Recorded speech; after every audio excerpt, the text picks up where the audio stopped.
आपने कोई चीज लाई दुकान से, उस पे लिखा होता है ना बेटा MRP। जी सर। अगर वो 20 रुपए है, 20 रुपए का MRP है, फिर आपको बोलता है कोई बात नहीं, या 200 रुपए का MRP है, फिर आपको बोलता है कोई बात नहीं, आप अपने हमारे खास कस्टमर हैं, आपकी वजह से हमारा काम चलता है बहुत बढ़िया, तो आप दे दो 20 रुपए कम, तो आप 180 दे दो। तो अब मुझे बताओ उसने बेचा कितने में? 180 में। तो उसके लिए वो क्या बन गया? उसके लिए बन गया ना बेटा वो सेलिंग प्राइस। जी सर। जी सर। आई बात समझ? और आप किसी और दुकानदार के पास गए और आपको उसने बोला ये जो चीज है ना बेटा, वो आपको बोलता है कि ये मुझे 500 रुपए में खरीद है, मतलब मैंने इसको खरीदा है 500 रुपए में। अब आप कस्टमर हो मेरे, आप सिर्फ 50 रुपए मुझे प्रॉफिट दे दो, तो कितने में बेचा बेटा? 550 में। ये भी क्या है उस दुकानदार के लिए, ये भी क्या है उसके लिए? Selling price. Selling price. अब बात समझो, मार्केट प्राइस पे डिस्काउंट का होना, कॉस्ट प्राइस पे प्रॉफिट या लॉस का होना सेलिंग प्राइस कहलाता है। अब मुझे बोलो समझ आया कि नहीं आया? Yes sir. मैंने बोला मार्केट प्राइस पे डिस्काउंट का होना और कॉस्ट प्राइस पे प्रॉफिट या लॉस का होना क्या होता है? दोनों सेलिंग प्राइस। सेलिंग तो प्राइस। अब आप यहाँ पे आ जाओ बेटा, इस क्वेश्चन पे। यहाँ पे कोई यूज करता है बोर्ड? देखो बेटा, देखो बेटा,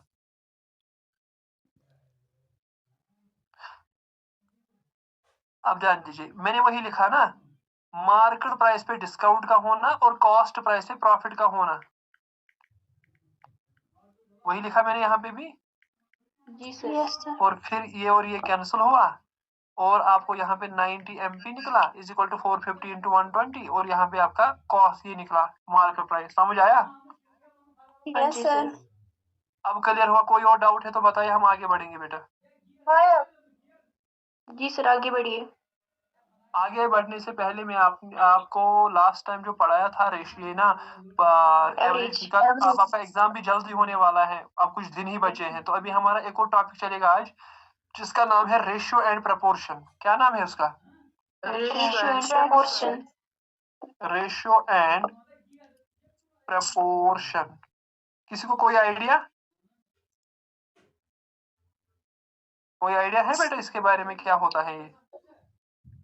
फ्रैक्शंस के रिलेटेड हाँ, सिंपलेस्ट फॉर्म रेशियो। देखो बेटा, आपने रेशियो का सिंबल देखा होगा, ऐसा होता है 2 डॉट्स, ये रेशियो का सिंबल होता है। अब रेशियो क्या होता है? रेशियो होता है बेटा सिंपल भाषा में, बिकॉज एग्जाम आपको संडे को है, रेशियो का सिंपल मीन होता है कंपैरिजन। क्या होता है? कंपैरिजन। कंपैरिजन किसका होगा? सिमिलर। ये कीवर्ड है, सिमिलर क्वांटिटीज। ठीक है बेटा? रेशियो का मतलब होता है कंपैरिजन, और किन के दरमियान होगा? सिमिलर क्वांटिटी, चाहे वो 2 हो या 2 से ज्यादा हो, 2 हो या 2 से ज्यादा। हाँ। जैसे अगर मैं आपको यहाँ पे एक एग्जाम्पल से समझाऊंगा, रेशियो का मतलब होता है बेटा कंपैरिजन, और वो सिमिलर क्वांटिटीज होनी चाहिए। जैसे अगर मैं आपको बोलूंगा बेटा, अच्छी बात क्या? अगर मैं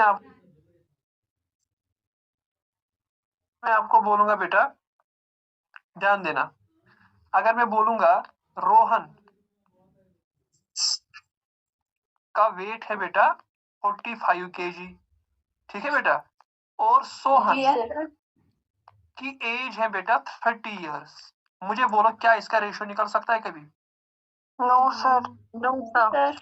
क्योंकि ऊपर मैंने लिखा बेटा रेशियो का मतलब होता है कंपैरिजन ऑफ सिमिलर क्वांटिटी, चाहे वो 2 हो या 2 से ज्यादा हो, फर्क नहीं पड़ता। तो यहाँ पे हमने क्या लिया? रोहन का वेट, और सोहन का क्या लिया? एज। क्या क्या क्या क्या इनका रेशियो निकल सकता है कभी? क्योंकि जो की वर्ड है ना बेटा, वो ये है कि वो सिमिलर क्वांटिटीज होनी चाहिए। क्या होनी चाहिए? Similar quantity. क्या मैं ये कह सकता हूँ रोहन का वेट 45 kg है और सोहन का वेट 50 kg है? क्या इनका रेशियो निकल सकता है? जी सर। Very good. तो इसका मतलब अगर हमें एज का रेशियो लेना है तो एज के साथ ही हम उसको रिलेट करेंगे। हाँ, एज का रेशियो एज के साथ, वेट का रेशियो वेट के साथ, नंबर का रेशियो नंबर के साथ, कॉइन का रेशियो जो कॉइन आप के लिख रहे हो साथ, वो बोर्ड पे करेंसी का show रेशियो हो। करेंसी के साथ। आई बात समझ? जी सर। तो और दूसरी बात है ना, अब जब रेशियो आपने देखा कि वो कंपैरिजन होता है सिमिलर क्वांटिटीज का, दूसरी बात जो इसमें इंपॉर्टेंट है वो ये है कि जब हम रेशियो निकालेंगे वो हम फिर उसको हम लोवेस्ट टर्म में भी कन्वर्ट करेंगे, यानी कि जो रेशियो है बेटा उसको हम लोवेस्ट फॉर्म में भी लिख सकते हैं। यानी कि ratio is the comparison of similar quantities, two are more than two, and that can be written in the lowest form। lowest form क्या होता है बेटा? अगर आप 5 से कैंसिलेशन करोगे 5 10 आर 50 और 5 9 आर, तो 9:10 इसका लोवेस्ट है, यानी कि 45 और 50 को हम लिख सकते हैं 9:10 भी। दोनों एक ही नंबर से कटने चाहिए। समझ आया बेटा? जी सर। समझ आया बेटा? Yes sir. अब क्या होता है बेटा रेशियो का मतलब होता है कंपैरिजन ऑफ सिमिलर क्वांटिटी, चाहे वो 2 हो या 2 से ज्यादा हो। और उसको हम फिर किस में लिख सकते हैं? लोवेस्ट फॉर्म में। हाँ, सिंपलेस्ट फॉर्म या लोवेस्ट फॉर्म में। ठीक है बेटा? ओके, तो यहाँ पे हमने ये चीज सीखी। अब हम थोड़ा आगे बढ़ते हैं। अब मुझे बताओगे बेटा आप, ये देखो 30:60, मुझे बोलो ये रेशियो है, ये दो नंबर्स का रेशियो है ना बेटा? जी सर। Yes, sir. जी सर। अब इसको मैं लोवेस्ट करूंगा ना बेटा? Yes, sir. जी सर। 3:6 और लोवेस्ट 3 1 आर 3 आर, और इसको हम लिख सकते हैं बेटा 1/2 में भी। किसमें लिख सकते हैं? 1/2 में। समझ आया बेटा? Yes sir. तो रेशियो का मतलब पहला मतलब क्या आया समझ आपको? रेशियो का मतलब होता है कंपैरिजन ऑफ सिमिलर क्वांटिटीज, चाहे वो 2 हो 3 हो 4 हो, 2 से ज्यादा होने चाहिए। ठीक है बेटा? 2 या 2 से ज्यादा होने चाहिए, और उसको फिर हमें किसमें लिखना है? सिंपलेस्ट फॉर्म में। कहीं पे ऐसा भी हो सकता है ना बेटा 45:50:30। देखो बेटा 5 6 आर 5 10 आर 5 9 आर। अब आया आपका नया रेशियो 9:10:6। समझ आया बेटा? Yes sir. You got it बेटा? Yes sir.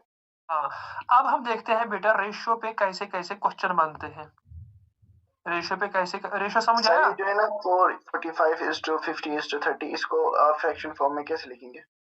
हाँ इसको फ्रैक्शन फॉर्म में कैसे, जैसे हमने इसको 1:2 को लिखा 1/2, इसको कैसे हाँ लिखेंगे? हाँ, वेरी गुड। यहाँ पे फिर ये काम करता है एज ए मीन प्रपोर्शन, वो हम आगे पढ़ेंगे। ठीक है बेटा?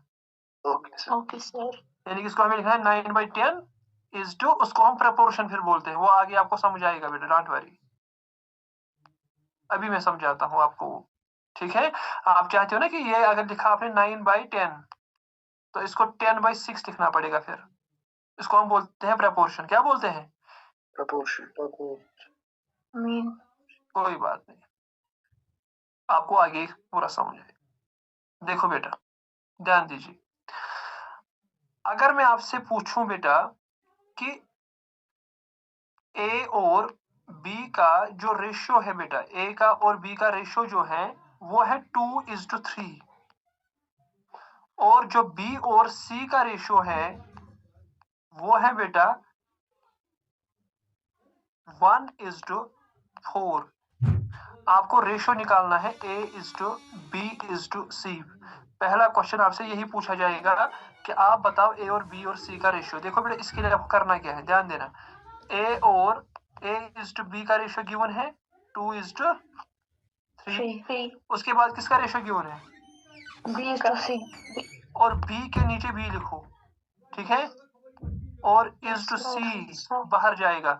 अब मुझे बताओ, बी के नीचे बी आएगा, यहाँ से भी बी के नीचे बी आएगा ना। बी के नीचे क्या है? यहाँ पे बी 1। आप देखो एक बार, 1 आएगा यहाँ पे, 4 आएगा। लेकिन हमें रेशियो किसका निकालना है? A:B:C का। देखो बेटा, यहाँ पे खाली जगह है, यहाँ पे भी खाली जगह है कि नहीं? सर। और जो खाली जगह के एडजेसेंट में है वो क्या है? 3। यहाँ पे आप 3 लिखोगे। जो इस 1 के एज खाली जगह के एज में वो क्या है 1, तो यहाँ पे आप 1 लिखोगे। जी सर। समझ आया बेटा? जी रिपीट सर। करूं? रिपीट करूं?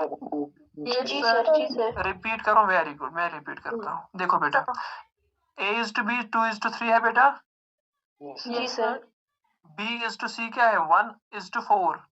और यस सर। अब जो यहाँ पे जगह है ना बेटा 2:3, ये जगह खाली है बेटा,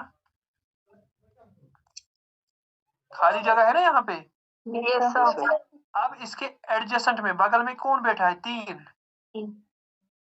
यहाँ पे आप यही 3 लगाओ। अब यहाँ पे खाली जगह है, इसके बगल में कौन बैठा है 1, ये 1 यहाँ पे लगाओ। समझ आया? Yes sir. जी सर। हाँ, उसके बाद 2 1 आर 2, 3 1 आर 3, 3 4 आर 12। अब आपका जो रेशो निकला A:B:C वो निकला बेटा 2:3:12। जी सर। समझ आया बेटा? Yes sir. जी समझ आया? चलो एक और क्वेश्चन करते हैं बेटा, एक और क्वेश्चन करते हैं इसी पे। A:B इक्वल्स टू 3:4 और जो B:C है बेटा वो है 2:3 और जो C:D है वो है 1:5। आपको रेशियो निकालना है A:D का, A:D का रेशियो निकालना है। कम ऑन, तो आप पहले क्या करोगे बेटा? A:B का रेशियो लिखेंगे। देखो बेटा, आप पहले लिखोगे ना A:B जी सर। 3:4, फिर लिखोगे ना B:C, जी सर। B के नीचे क्या आएगा 2:3, फिर लिखोगे C:D, 1:5। वो कहाँ पे आएगा? वो यहाँ पे, ये A है, ये B है, ये C है, वो कहाँ पे आएगा? C के नीचे क्या आएगा 1 और ये कहाँ जाएगा 5 यहाँ पे। अब देखो बेटा खाली जगह कहाँ पे है? यहाँ पे भी और यहाँ पे भी, यहाँ पे भी है ना, यस सर। और यहाँ पे भी, और यहाँ पे भी है ना बेटा, और यहाँ पे भी। आप देखो बेटा, ये देखो यहाँ पे भी खाली जगह है, यहाँ पे भी खाली जगह है, यहाँ पे भी खाली जगह है, और 4 के नीचे 2 है, इस 3 के नीचे कुछ है नहीं, तो खाली जगह है, खाली जगह है, खाली जगह है। और अब खाली जगह के पीछे क्या लिखोगे आप? इसके बगल में कुछ है नहीं, इसके बगल में कुछ है 4, तो 4 यहाँ पे, 4 यहाँ पे, इसके बगल में 3, इसके बगल में 2, इसके बगल में 1, इसके बगल में 1। समझ आया? Yes sir. 3 2 are 6, 6 1 are 6 is 4 2 are 8, 8 1 are 8, 4 3 are 12, 12 1 are 4 3 are 12, 12 5 60। अगर कैंसिलेशन हो सकती है, हाँ, 2 30, 2 6, 2 4, 2 3, ये है आपका 0 कैंसिल करेंगे, ये तो 5:2 बन गया। तो जब दो रेशो आपस में सेम होंगे, क्या होंगे बेटा? सेम। दो ratio, when two ratios are same, ratio are same, उसी को हम कहते हैं बेटा प्रपोर्शन। क्या बोलते हैं? प्रपोर्शन। और प्रपोर्शन का सिंबल सिर्फ ये नहीं होता है 2 बार डॉट्स, यानी कि 4 डॉट्स होते हैं, ऐसे होते 4। यानी कि मैं इसको अब मैथमेटिकली लिखने की कोशिश करूंगा इस बोर्ड पे। देखो बेटा, ध्यान देना बेटा, मैंने डेफिनेशन पे काम किया आज, ठीक है बेटा? अच्छा देखो बेटा, अगर मैंने यहाँ पे लिखा 30:10 और जो दूसरा मैंने रेशो लिखा, ये एक रेशो बन गया, बन गया ना बेटा, ये एक रेशो। और दूसरा मैं लिखा 3:1, तो क्या ये आपस में प्रोपोर्शनेट है? आप बोलोगे सर हाँ, यानी 30:10 ये है बेटा प्रोपोर्शनेट किसको? 3:1, यानी कि इसको हम प्रोपोर्शन बोल सकते हैं, क्योंकि दो रेशो आपस में सेम है। क्योंकि अगर आप इसमें 0 0 कैंसिल करोगे, ये भी 3:1 है और प्रोपोर्शनेट है 3:1 को। समझ आया बेटा? यस हाँ जी सर। तो इसमें क्वेश्चन बनने के चांसेस हैं, जो मीन प्रपोर्शन होता है वो आपसे क्वेश्चन, वहां से क्वेश्चन आ सकता है। देखो बेटा, मीन प्रपोर्शन का मतलब होता है, जैसे सर ने भी बोला था A:B:C, ये है ना बेटा, इसका जो सर। मीन प्रपोर्शन होता है वो ये होता है, जैसे A डिवाइड बाई B, आई बात समझ, यस सर।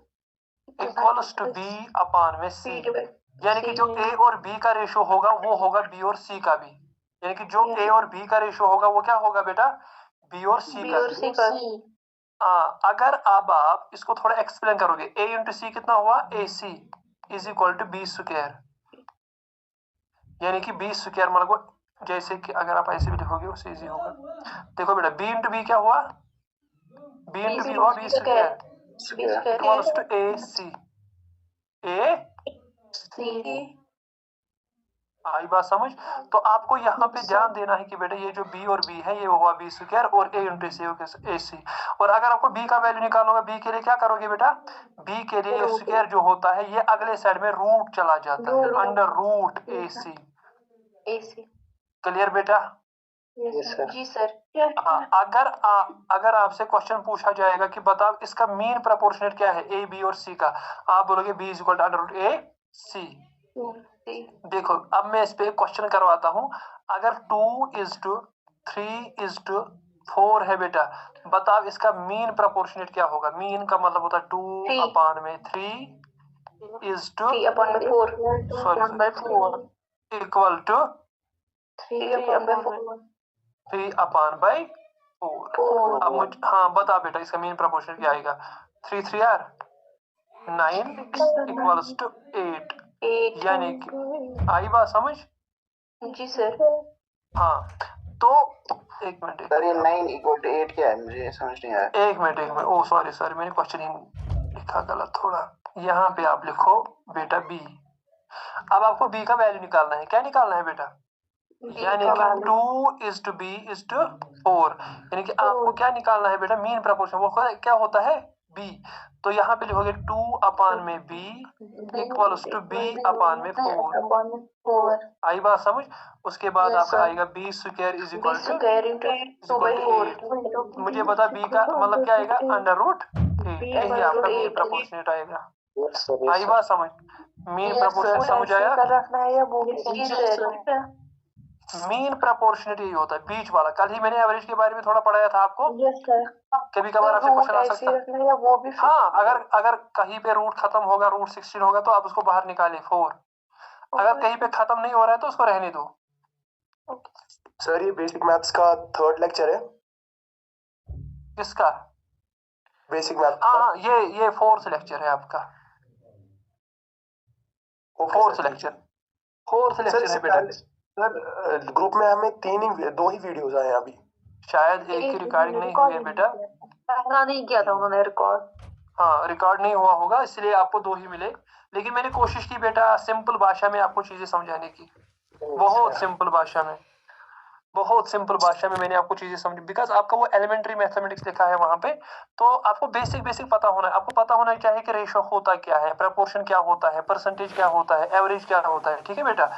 वरना अगर हम इसमें डीप चले जाएंगे ना बेटा, तो हमें परसेंटेज कम से कम 15 क्लास में पढ़ना है, उतना आपके पास टाइम ही नहीं है, मत है, तो हमें उतना नहीं पढ़ना है, बिकॉज हमें बहुत सारी चीजों को कवर कर, हमें मैथ के साथ रीजनिंग पढ़नी है, रीजनिंग के साथ हिस्ट्री पढ़नी है, पॉलिटी, इकोनॉमिक्स, ज्योग्राफी और बाकी चीजें स्टैटिस्टिक्स भी पढ़ना है, तो हमें स्मार्ट वर्क करना है, हमें बस आइडिया होना चाहिए कि हाँ सर ने ऐसा बोला था क्लास में, ठीक है। जितना आपने पढ़ा है सफिशिएंट है ना एग्जाम के लिए, जी जितना आपने पढ़ा है उतना सफिशिएंट है ना इस एग्जाम। हाँ आप उस पर वर्क करो, वो बेहतर का रेशो, ये समझ आया।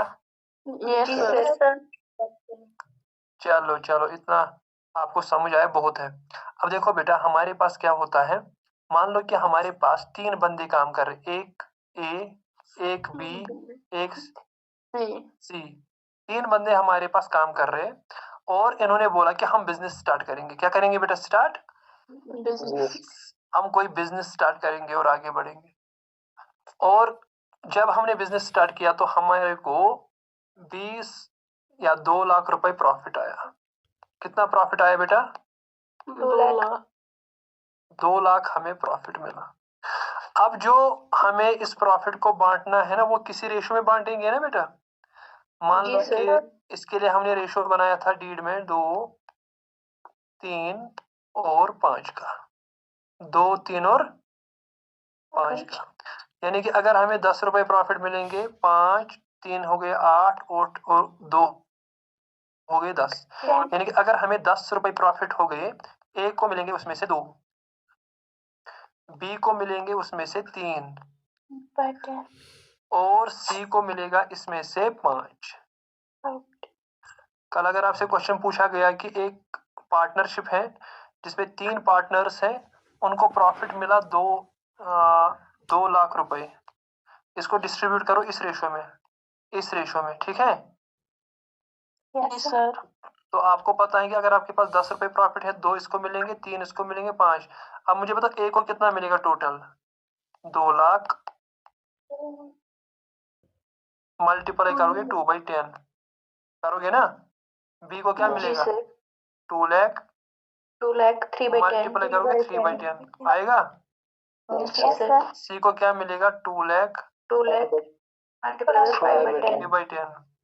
0 से 0 कैंसिल, इसको मिलेंगे 40,000। 0 से 0 चला गया, इसको आएगा 60,000। 0 से 0 इसको आएगा 1 लाख। समझ आया? जी सर। समझ आया? जी सर। जी सर। रेशियो में आपको ऐसा क्वेश्चन आ सकता है कि आपके पास कोई अमाउंट होगा, वो आपको डिस्ट्रीब्यूट करना पड़ेगा किन के दरमियान? पार्टनर्स के दरमियान, ठीक है। Yes sir. यहाँ तक कोई डाउट? सर ये 2:3:5 वहीं से दिया होगा क्वेश्चन में? हाँ, ये दिया होगा क्वेश्चन में। हाँ, ये क्वेश्चन में दिया होगा। Yes sir. ठीक है सर, अगर जो ये रेशियोज है इनको हम अलग मिक्स करके दूसरा वो वैल्यू एक भी हो रेशियो की सकता है वैल्यू वहाँ निकाल पे। हाँ, बताइए।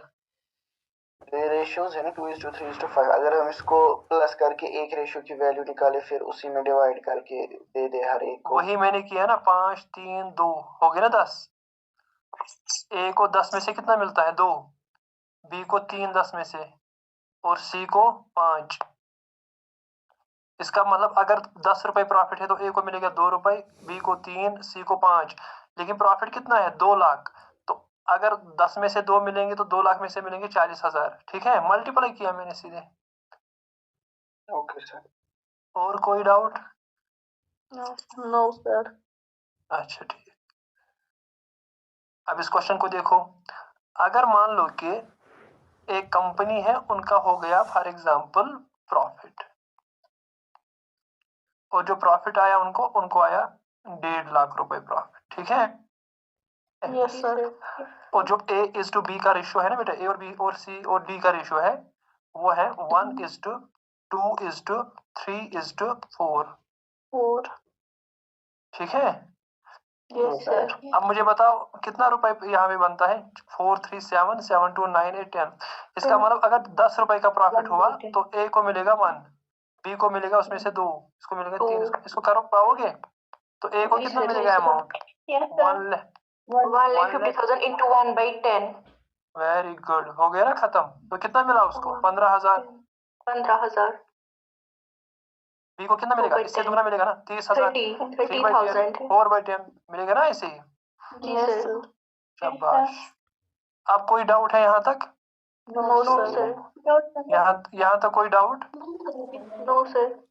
कल हम पढ़े, अभी टाइम आपका खत्म हो रहा है, तो कल हम पढ़ेंगे कॉइन बेस्ड क्वेश्चन, बहुत इंपॉर्टेंट है। हाँ, कल क्लास मिस नहीं करना। कॉइन बेस्ड क्वेश्चन, ठीक है। और कल हम इस चैप्टर को खत्म करेंगे। Okay sir. सर क्लास किस टाइम पे होगी? वो आपको कल सर बोलेंगे, मे बी 6 बजे कल होगा, 6 बजे।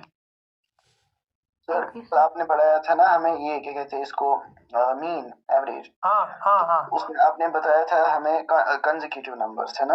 हाँ। वहाँ पर जो हमें आते फॉर एग्जाम्पल क्वेश्चन आया हमें मल्टीपल्स ऑफ 7 के हमें निकालना है mean up to this number and, या फिर तो हम वहाँ पर उसको भी हम कंसेक्यूटिव रूल अप्लाई कर सकते हैं ना उसमें। हाँ, आप बोलो। अगर 15 मल्टीपल्स ऑफ 7 आएगा ना, यस सर। अगर आपने बोला पहला क्या आएगा 7, दूसरा आएगा 14, ये कंसेक्यूटिव है ना, और लास्ट आएगा 15 into 7। Yes sir. आएगा ना, तो पहला 7 प्लस 15 into 7 हो गया 105, डिवाइड करोगे 2, तो 112/5। तो कितना आएगा? 56 आपका एवरेज आएगा। हाँ चलेगा, कहीं पे भी चलेगा, जो मैंने आपको पढ़ाया है ना। नंबर्स के बीच में डिफरेंस जो है वो अगर सेम होगी तो हम कंसेक्यूटिव। हाँ, अगर कहीं पे भी नंबर्स के दरमियान डिफरेंस सेम है तो वहां पे ये काम आएगा, लेकिन जहां पे डिफरेंस